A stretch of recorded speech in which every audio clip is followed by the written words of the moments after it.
was a kid, I hated sitting underneath that stairwell. Every day seemed like the same thing. I'd wake up in a crowded apartment and I would struggle to make my way out the door. On the car ride to school, knots would form in my stomach because I'd be thinking about the way my classmates were going to treat me that day. At the time, I was overweight, wore huge nerdy glasses, and sported a comb-over hairstyle. Needless to say, I was a little bit socially awkward. And not to mention, my classmates would constantly remind me. I'd heard it all. They had said that I was a freak, a loser, a waste of breath. The bullying wasn't the hardest part, though. It was the isolation. Sitting there lonely and asking myself questions like, why me? What did I do to deserve this? On top of that, there was a constant reminder of my pain, staring me straight in the face. You see, I didn't have a hand, and I also didn't have legs.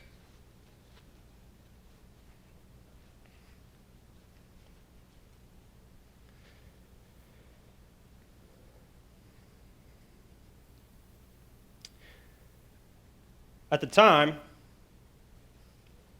it was hard for me to see how this could be a positive thing in my life. But through all the pain, I would sit there and remember what the doctors would say about me, and they said that I was an isolated genetic mutation. And I'll tell you, at the time, it felt exactly like that. I felt like a mutant, you know? I could basically say it felt like being an Avenger or an X-Men, but the reality was that at the time it felt more like a curse than a gift. Through all my pain, though, I had one outlet, and that was the game of baseball. After hard days at school, I'd come home and I'd practice my pitching. I'd practice my glove switch.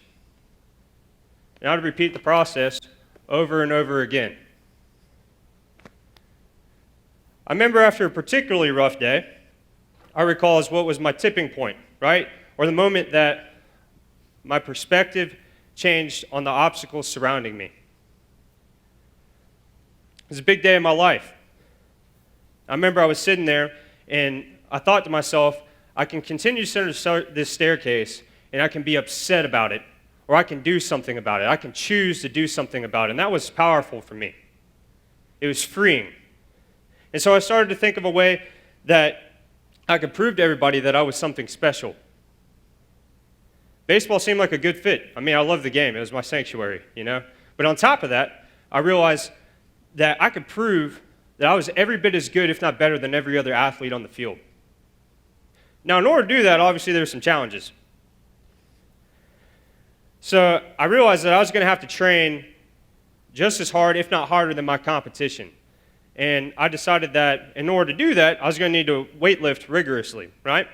And I needed to come up with a way to do that. So I made a device.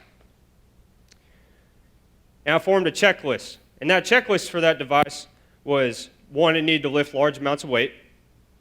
It needed to transition in between workout to workout. It needed to protect my existing body. And most importantly, it needed to look freaking awesome. I mean, I was like Tony Stark building my Iron Man suit, like this is going to be cool. So understanding these requirements, I went to my prosthetic doctor and I drew up an initial drawing or sketch for a prototype. Would you like to see it? Yeah. So as I'm putting this on, I'm going to kind of describe it to you. We're going to go over it a little bit. There are 3 parts to this device. There's the clamp, the socket, and the shoulder harness.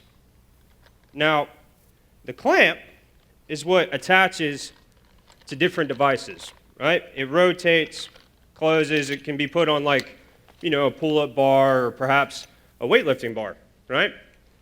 And the socket is what my residual limb goes inside of, or my nub.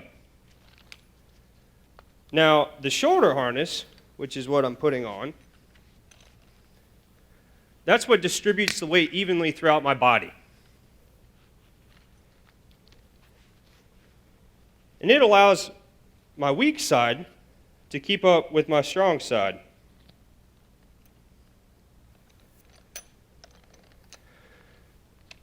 So when I was going through this process, I finally realized that I had the tools I needed in order to get me where I wanted to go. And as I began to push my physical strength, I started to realize the importance of my mental strength. And somewhere along the way, I started to understand that I was no longer a victim. I was a survivor.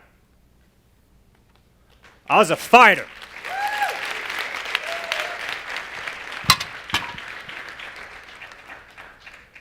Now, some of you guys might be wondering, well, geez, Daniel, how the heck you go from being a kid that was sitting under the stairwell to being able to do these kinds of things, right?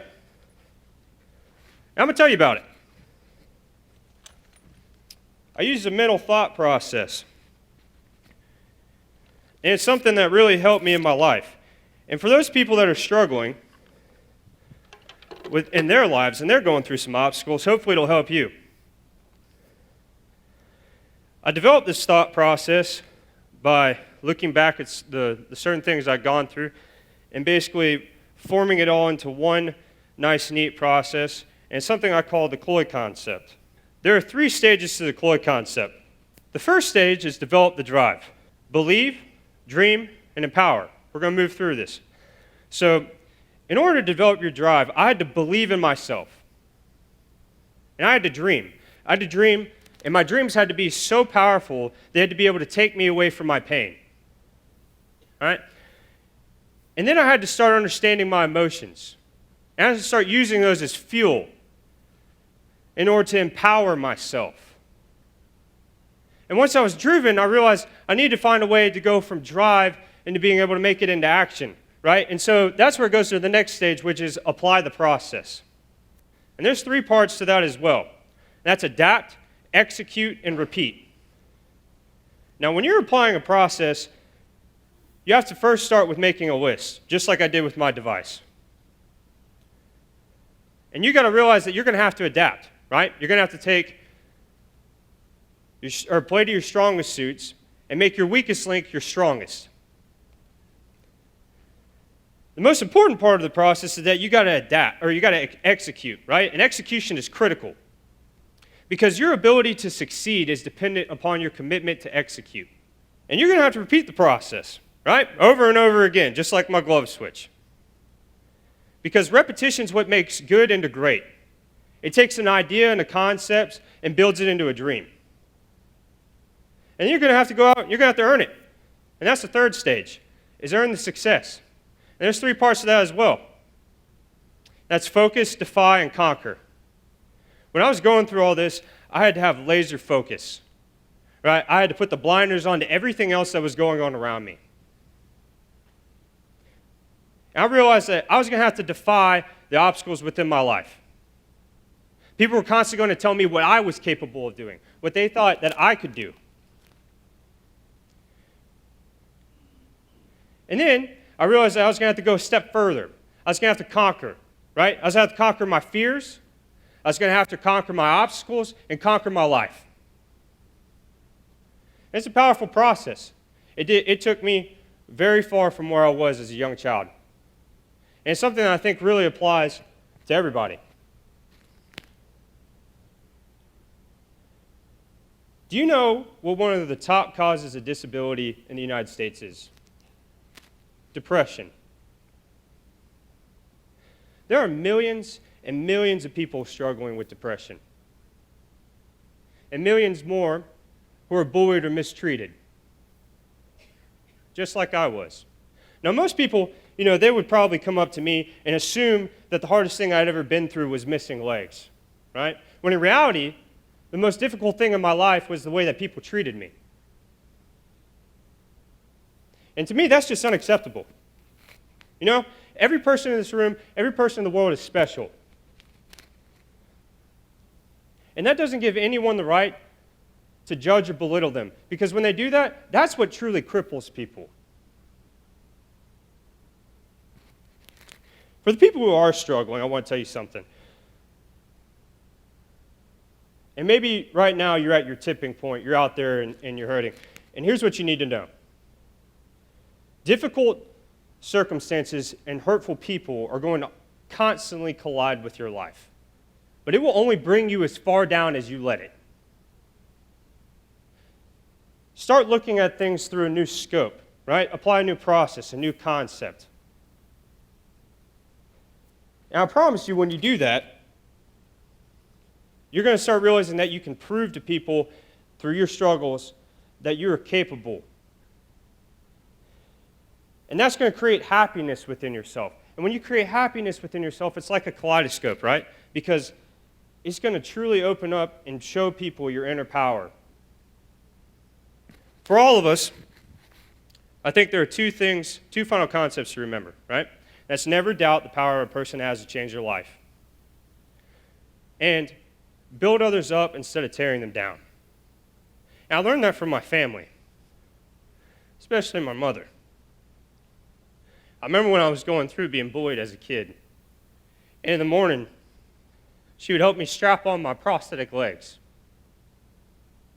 And she would smile. She always smiled. And she would recite popular kids' stories, right? And one of her favorites was from Winnie the Pooh, and it was a quote from Christopher Robin, something I want to share with you today, and I want the world to remember, because it stuck with me all this time. And that quote is, "You are braver than you believe, you are stronger than you seem, and you are smarter than you think." Thank you.